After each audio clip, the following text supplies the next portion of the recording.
There's an old children's rhyme that goes, if you're black, stay back. If you're brown, stick around. If you're yellow, you're mellow. If you're white, you're alright. Colorism has to do with discrimination based on skin color. Colorism puts dark-skinned individuals at a disadvantage while putting lighter-skinned individuals at an advantage. Research has linked colorism to smaller incomes, lower marriage rates, longer prison terms, and less job prospects for darker-skinned individuals. Colorism has existed for centuries all over the world. It's a form of discrimination that we should challenge the same way that we look at racism. If you're South Asian, then you've probably heard a woman being told that her chances of getting married aren't that high because of her dark skin, or another woman being told that she's attractive because of her light skin. Why do people and their cultures make judgments like these?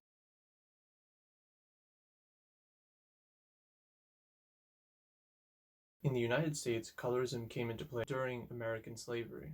Preferential treatment was given to slaves with lighter complexion. So, for example, while darker-skinned enslaved people toiled outside in the field, the lighter-skinned enslaved people would work indoors with less demanding tasks. Light-skinned enslaved people were basically family members of slave owners through rape, essentially. While mixed European and African children weren't officially recognized by slave owners, they still got privileges and preferential treatment. So therefore, lighter skin began to become an asset in the enslaved community. In Latin America, European colonization left a hierarchical social system that tied one's worth to their physical features and their skin color. For example, Spanish colonization of Mexico placed the Europeans on top with absolute control over the government and over other individuals and groups. Followed by them were the white Mexicans, and then the mestizos, those without Mexican or indigenous heritage, but had cultures similar to European culture. The lighter-skinned mestizos were seen as superior to the darker-skinned mestizos, while the natives were considered the lowest level of the hierarchy. They made up majority of the working class, and they had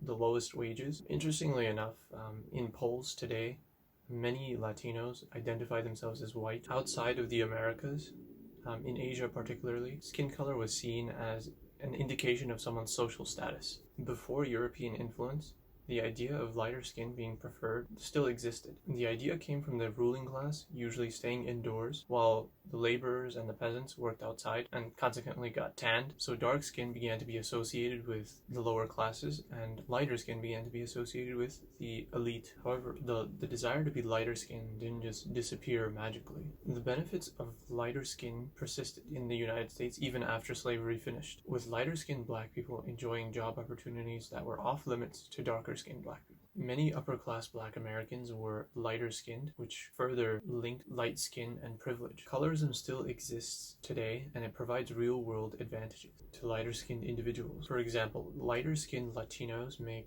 $5,000 more on average than darker-skinned Latinos, according to Shankar Vedantam, author of The Hidden Brain, How an Unconscious Mind Elects Presidents, Controls Markets, Wage Wars, and Save Our Lives. A Villanova University study of over 12,000 black women imprisoned in North Carolina found that lighter-skinned black women had shorter sentences than their lighter-skinned counterparts. A Stanford psychologist, Jennifer Earhart, found that darker-skinned black defendants were twice as likely than lighter-skinned black defendants to get the death penalty for crimes involving white victims. Since our culture associates lighter skin with attractiveness and beauty, lighter-skinned black women are actually more likely to get married. The Journal of Economic Behavior and Organization estimated that these lighter-skinned black women had a 15% greater probability of getting married than darker-skinned black women. A Pew Research study found that Hispanics with darker skin were more likely to be treated as if they were less smart, treated unfairly, criticized for speaking Spanish, or called offensive names. A 2021 study in the Journal of Health and Social Behavior found that colorism is significantly associated with worse physical health outcomes. Pew researchers also found that individuals with darker skin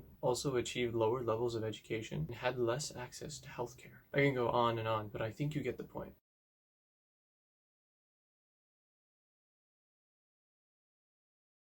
To make matters worse, there are companies that make money off of colorism. The skin whitening industry is worth billions of dollars. To put that into perspective, $8.6 billion were spent worldwide on skin whitening products in 2020 alone. The industry is actually expected to grow even further. If you're South Asian, then you've probably heard of Fair and Lovely. If I'm not fair or light skinned, what does that make me? Dark and dreary? If that wasn't bad enough, a lot of these creams are actually dangerous. These advertisements and products affect women more directly than men. They contain hydroquinone bleach, and mercury. The World Health Organization warns that skin whitening creams can cause liver and kidney damage, neurological problems, cancer, and for pregnant women, stillbirth. We need to put an end to this, especially if you're from the South Asian community, where everyone is obsessed with lightening their skin. The amount of pressure we put on women and men to change something natural about themselves is ridiculous. The reason why people in tropical latitudes have darker skin is biological, and it has to do with melanin, pigment in the outer skin that's sensitive to light. Melanin acts as a shield from ultraviolet radiation that comes from the sun, prevents sunburn damage that can cause cancer, and darker skinned people produce a darker color of melanin known as eumelanin. The solar insolation, or the rays of the sun, hit areas near the equator more directly, and so for people living there, biologically, body requires more melanin. In northern latitudes like Europe, solar radiation and ultraviolet radiation is significantly weaker than in other areas, and so people have lighter skin. Importantly, dark skin is an actual